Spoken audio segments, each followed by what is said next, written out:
All right, so the first question is, in the midst of much confusion, many Muslims don't have a clue what a healthy, functioning Islamic community actually looks like. Please draw for our audience an image or a vision of what a healthy, functioning Islamic community looks like, so at least we have an idea of what we should be working towards. I, much as well as you brothers sitting on the stage with me, have had an opportunity to live in a Muslim country that is governed by Sharia, governed by Islamic law, the Quran and the Sunnah. And so we actually have a vision of what a functioning Islamic society does look like.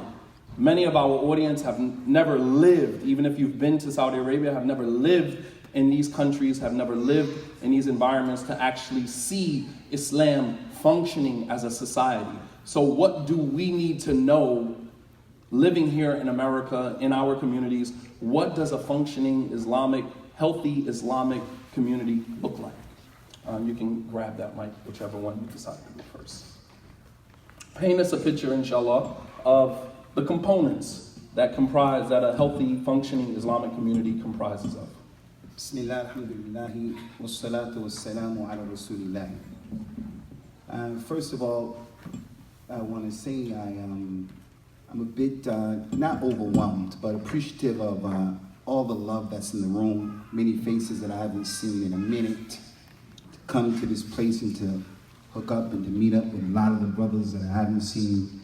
It's a testament to the fact that the Brotherhood of Islam is still there, irregardless of the fact that we have a lot of challenges and problems. As it relates to this question, from my perspective, I just want to make it very clear, crystal clear. The Islamic community is clearly what the Prophet brought, sallallahu alaihi wasallam. I don't want to be oversimplifying the situation, but it is simple. It's as simple as that in terms of the generic answer. Allah mentioned in the Quran clearly, لَقَدْ كَانَ لَكُمْ فِي رَسُولِ اللَّهِ أُسْوَةٌ حَسَنَةٌ. You have in the Prophet ﷺ a good example, the perfect example. He told the people, he left us the Quran and the Sunnah. Now that's just a generic answer, and I don't want to minimize the importance of it by saying it's just a generic answer. There's some application to that. The application is, and it should be appreciated by us, that the companions of the Prophet ﷺ, radiallahu anhum ajma'in, they were just like us in terms of the environment that they lived in before he came. They had all kind of drama. People were getting high. People were highway robbers. People were making shirk with Allah. People were dogging each other out. And then when the Prophet brought the message of Islam, sallallahu alaihi wasallam, they began to build the community. So when we talk about a salafiyah, which is the truth, understanding, accepting, embracing this religion the way the companions did, may Allah be pleased with them. When we talk about that issue, we should understand that salafiyah doesn't mean that there is a utopia, that as soon as you say that word or buy into that concept, which is the truth, suddenly just like that, there are no fights, there are no misunderstandings. Some of the misunderstandings that are existing between us right now happened with some of the people in the past, and they were people of the Sunnah. They had drama between themselves. So my point here is, when the Prophet went to Al-Medina, sallallahu alaihi wasallam, he really started to focus on building the community with real life people that were around him. Real life people. Not some abstract theory. Real life people. In Mecca, they didn't have that community as such because of the dynamics of what was going on in Mecca. But when he went to Al-Medina, first thing he did was, he built a base, which was the masjid. One of the first things that he did, even before getting there, was he started to build alliances. You can't live on an island by yourself. You're even going to be forced to deal with the kuffar. You're going to deal with the city hall. You're going to deal with the politicians. You're going to deal with the reality of what's going on around you.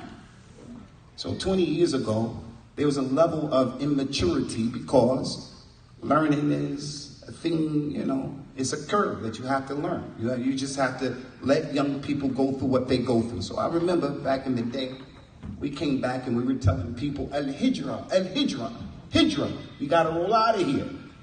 Yeah, but where are we rolling to? Where are we rolling to? But that's where we were at that particular time. At that particular time. No, we have to mix with this society, with our unique, distinct personalities that our religion allows us. The demarcations of the religion are clear. And that's one of the beautiful things about a Salafiyya, different from every other Jama'ah or idea that Muslims have, is that issue of clarity, who you are and what you are on and what you're about. And that's why we can't leave that message. We can't lose that message. So for my 2 cents worth as it relates to this issue, this particular question, I say that we would be doing ourselves a disservice to believe that al-Islam, which is a Salafiyya, 2 synonyms, they mean the same thing, pure Islam. Al-Islam is a religion that came to a group of people who were just like us. And then when they accepted al-Islam, what I mean by just like us, our issues, many of the issues that we have, many of the things that were going on. When they became Muslims, they still had some misunderstandings. Those companions had misunderstandings between them. The best of the companions, Abu Bakr and Umar, may Allah be pleased with them, they argued, they had misunderstandings. But there are some marked contrasts between them and us, obviously. They're the best nation and they are the example. So when they had that drama and they had that problem, they taught us how to deal with those issues and how to address those issues. So that's what I want to put forward, that we are not in a situation where we have to reinvent the wheel. The blueprint is right there. He addressed a group of people who had issues. Hey. In this room, I have no doubt there are some of us who has something to do with abortions in one way, shape, form, or another. Maybe you advised something in the past, Jahiliyyah, has something to do with an abortion. But is there anybody here who, after the baby came out of the mother's womb, he took that baby and buried that baby in the sand because she was a girl? Is anyone here who did that? No. So that level of craziness that some of the Arabs had like that, it's a sign of indication. Yeah, we got issues. But those companions as a people in that environment, they had issues as well. But when the Prophet came with the deen that he came with, they submitted. And as a result of that, they were able to establish the community.